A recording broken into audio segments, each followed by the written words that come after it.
Intervenir, lève la main, s'il vous plaît. Oui, Monsieur le Président, je sais que vous êtes très à cheval sur le temps de parole, mais je vais juste vous rappeler que dans notre règlement intérieur, l'article 9, alinéa 7, précise bien que c'est 10 minutes par président de groupe. Donc, je vais utiliser mes 10 minutes. En voyant les rangs de cet hémicycle clairsemé et une grande partie de nos collègues en visio, j'ai la désagréable impression d'un bond de presque 2 ans en arrière, en plein cœur de la crise sanitaire. Encore une fois, nous devons nous plier à l'agenda sanitaire de messieurs Véran et Castex. Encore une fois, face à ces échecs, le gouvernement revient sur ses promesses. Hier, il nous promettait qu'il n'y aurait jamais de passe sanitaire. Aujourd'hui, il est la condition de notre vie sociale. Hier, le gouvernement nous promettait que 2 doses de vaccin suffiraient. Aujourd'hui, il nous en impose une 3e. Hier, pas de vaccination de nos enfants. Aujourd'hui, il étudie son extension aux 5-11 ans. Encore une fois, plutôt que d'assumer ses échecs, le gouvernement culpabilise les Français et joue sur les peurs. Il faut sauver Noël, nous dit-on. Peut-être nous dira-t-on demain qu'il faut sauver Pâques et après-demain qu'il faut sauver l'été. Encore une fois, le gouvernement sacrifie les entreprises. Aujourd'hui, ce sont les boîtes de nuit et demain, qui sait, peut-être dans quelques semaines, les bars et les restaurants. Combien de temps va-t-on encore tolérer cela?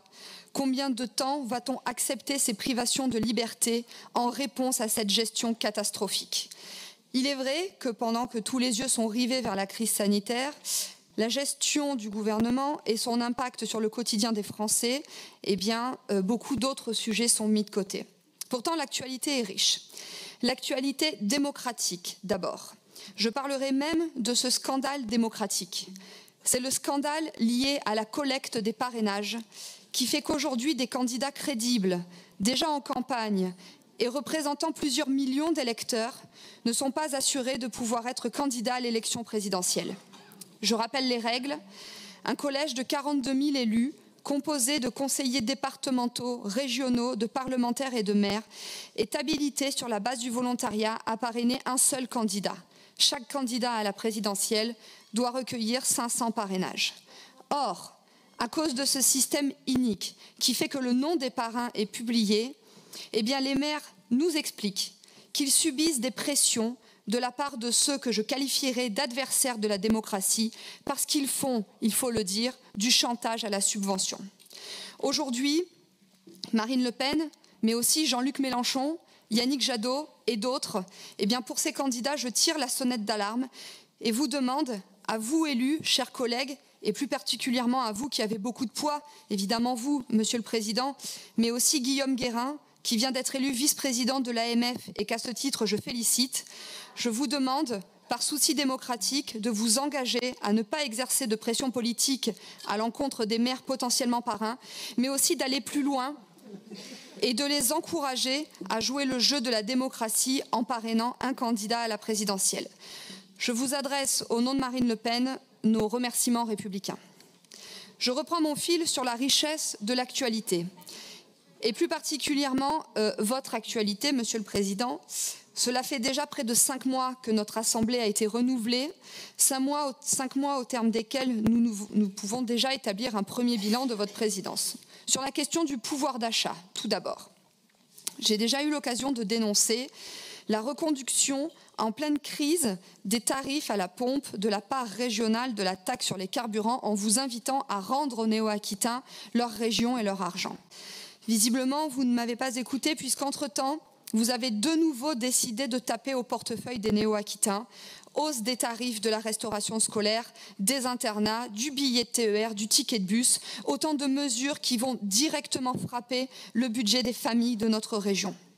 Je note que pendant la campagne des régionales, vous aviez promis de nombreuses choses, mais que curieusement, vous aviez oublié de préciser que vous seriez un président anti-pouvoir d'achat. Cette politique, d'ailleurs, vous allez l'amplifier avec le dossier GPSO, qui va nous occuper une grande partie de cette plénière, puisqu'une large part des financements de cette nouvelle ligne TGV se fera par le biais de nouvelles taxes sur le dos des propriétaires et des entreprises locales. Sur ce dossier, justement, ce qui était présenté comme une victoire est en train de se transformer en échec. Il révèle toutes les dissensions qui animent vos partenaires institutionnels, y compris de votre famille politique. Entre ceux qui sont d'accord avec le projet, mais qui refusent d'accorder le moindre centime au financement de ce projet, et ceux qui sont tout simplement opposés à la future ligne TGV, on se dit qu'avec des amis pareils, vous n'avez décidément pas besoin d'ennemis. Tout ceci présage d'un mandat bien compliqué pour vous. Autre sujet de ces dernières semaines, parce que l'actualité est très dense sur la question de l'énergie. J'ai écouté avec une grande attention l'allocution présidentielle d'Emmanuel Macron du 9 novembre dernier, qui ressemblait à une déclaration d'amour au nucléaire. On pourrait se féliciter de cette conversion tardive de celui qui a quand même, rappelons-le, fermé 14 réacteurs au cours de son mandat, que nul n'oserait imaginer liés aux prochaines échéances électorales. Cependant, comme d'habitude, dans les faits, nous constatons en réalité une accélération des projets dits renouvelables en Nouvelle-Aquitaine. Le gigantesque projet de parc éolien offshore au large d'Oléron et photovoltaïque à Sottcats sont l'arbre qui cache la forêt du renouvelable.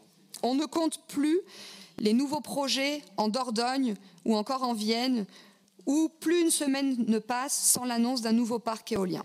À ce sujet, vous avez probablement dû entendre parler de la dernière émission qui s'appelle Dossier tabou de Bernard de la Villardière, diffusée le 5 décembre dernier, qui a fait grand bruit. Cette émission s'intitulait « La face noire des énergies vertes ». Et pour cause, ce reportage lève le voile sur tout ce que le Rassemblement national dénonce seul depuis des années et que vous refusez de voir. Que ce soit le désastre environnemental et humain qu'engendre la construction et le démantèlement de ces machines à l'autre bout du monde, en plus de la défiguration de nos paysages locaux. Que ce soit aussi le coût faramineux pour nos dépenses, pour nos finances publiques et pour le consommateur, avec 121 milliards d'euros de subventions publiques d'ici 2046 pour les seuls engagements pris avant 2017 et une hausse de plus de 650% depuis 2003 de la CSPE, taxe dédiée en grande partie au financement de ces énergies dites renouvelables. Que ce soit enfin les méthodes de voyous des promoteurs des énergies renouvelables. Bien souvent, c'est des sociétés écrans de multinationales étrangères qui n'hésitent pas à acheter l'accord de nombreuses communes rurales asphyxiées financièrement depuis des années en leur vendant des retombées économiques chimériques. Comment pouvez-vous cautionner tout cela ? Comment pouvez-vous défendre au nom d'un prétendu développement durable ce juteux business ? Comment pouvez-vous vous faire les petits télégraphistes des grandes multinationales qui s'enrichissent sur le dos des contribuables ? Au Rassemblement national, nous sommes fiers de combattre cette arnaque. Enfin, je terminerai par ce point, puisque nous sommes déjà mi-décembre. Alors comment ne pas dire un mot sur les fêtes de Noël ? Cette période de l'année si réconfortante et si particulière pour nos compatriotes, cette pause dans une année souvent bien agitée. Noël et ses retrouvailles amicales ou familiales, Noël et ses cadeaux et repas chaleureux, Noël et ses traditions, les décorations, le sapin, les guirlandes, la crèche, le couronnement de l'Avent, le Père Noël, tous ces petits détails qui font qu'elle est de loin la fête préférée des Français. Pourtant, aujourd'hui, elle est attaquée par certains dans notre région qui veulent supprimer ces plus grands symboles au nom d'une lunaire déclaration des droits de l'arbre, attaquée par d'autres à la tête de l'Union européenne qui veulent aller jusqu'à proscrire l'utilisation du mot Noël pour, je cite, des fêtes de fin d'année plus inclusives. Bref, attaquée par des adversaires politiques de nos racines, de nos traditions et au final de notre civilisation. Plus que jamais, fêter Noël n'est pas une réunion familiale comme une autre, c'est aussi un acte de résistance et de défense de notre mode de vie. C'est pourquoi je tiens, au nom du groupe Rassemblement national, à souhaiter à tous les néo-aquitains un heureux et joyeux Noël. Merci, Edougia.